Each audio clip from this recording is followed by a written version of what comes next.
నమస్కారం. ఈరోజు ప్రెస్ కాన్ఫరెన్స్లో డాక్టర్ పాల్వాయి హరీష్ బాబు గారు ఎమ్మెల్యే గారు ఈ ప్రెస్ మీట్లో పాల్గొంటున్నారు. వారితో పాటు బీజేపీ రాష్ట్ర అధికార ప్రతినిధి వీరేందర్ గౌడ్ గారు కూడా ఈ ప్రెస్ మీట్లో ఉన్నారు. ప్రెస్ మీట్ను ఉద్దేశించి డాక్టర్ పాల్వాయి హరీష్ బాబు గారు మాట్లాడారు. ప్రెస్ మిత్రులకు శుభాభినందనలు. నాతో పాటు వీరేందర్ గౌడ్ గారు, కట్టా సుధాకర్ గారు ఈ సమావేశంలో పాల్గొంటున్నారు. షార్ట్ నోటీసులో చేసిన మీ అందరికీ కూడా కృతజ్ఞతలు తెలియజేస్తూ, ప్రధాన అంశం ఇందిరమ్మ ఇండ్ల పథకం రాష్ట్రంలో ఒక ప్రహసనంగా మారింది. ఇందిరమ్మ ఇండ్ల పథకం అంటే ఇందిరమ్మ గుర్తొస్తుందేమో అని ప్రజలు అనుకున్నారు. కానీ ఇందిరమ్మను కూడా బద్నాం చేసే విధంగా ఇవాళ ఈ పథకం లోపభూయిష్టంగా రాష్ట్రంలో అమలవుతుంది అనే విషయాన్ని మీ ముందు ప్రస్తావించే ప్రయత్నం నేను చేస్తాను. నియోజకవర్గానికి 3500 ఇళ్ళు అని చెప్పారు. గత బడ్జెట్లో నిధులు కేటాయించారు, ₹1 విధించలేదు, ఒక ఇల్లు కట్టలే. ఈ సంవత్సరం బడ్జెట్లో మళ్ళా 3500 ఇండ్లు కేటాయించారు. అవి వాటికి మంజూరు పత్రాలు జారీ చేసే కార్యక్రమం ఈ జూన్ మొదటి వారంలో మొదలుపెట్టారు.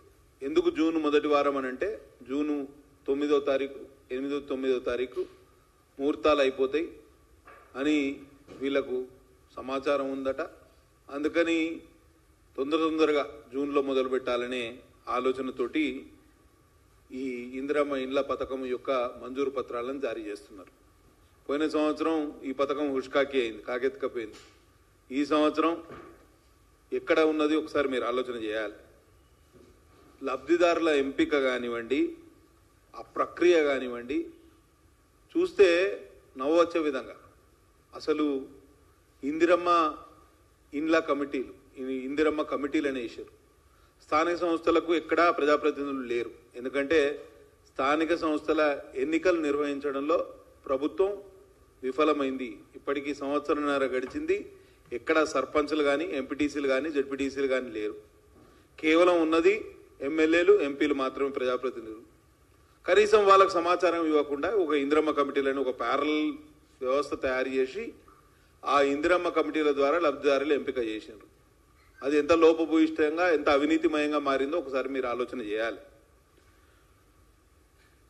3500 ఇండ్లు నియోజకవర్గానికి ఇస్తే పైలట్ ప్రాజెక్టులు, పైలట్ విలేజెస్ సెలెక్ట్ చేశారు. మండలానికి ఒక పైలట్ విలేజ్ పూర్తిగా సాచురేషన్ పాయింట్ వరకు, అంటే లబ్ధిదారులు ఎవరైతే అర్హులు ఎవరైతే ఉన్నారో వాళ్ళందరికీ ఇండ్లు ఇస్తామని చెప్పారు.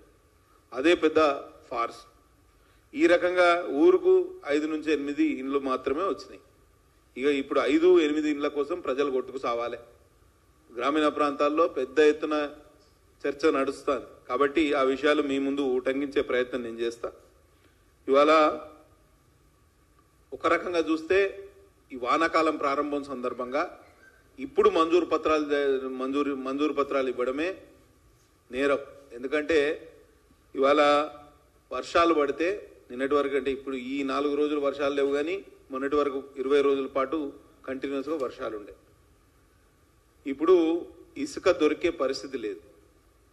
ప్రజలు ఇప్పుడు మంజూరు పత్రాలు ఇస్తే వాళ్ళు ఎట్లా మెడ మీద కత్తి పెట్టి మీరు 45 రోజుల్లోపు ఇళ్ల నిర్మాణం అట్లీస్ట్ బేస్మెంట్ కూడా పూర్తి కాకపోతే మీ మంజూరు పత్రం రద్దు చేస్తామని అక్కడ అధికారులు పురమాయించే పరిస్థితి.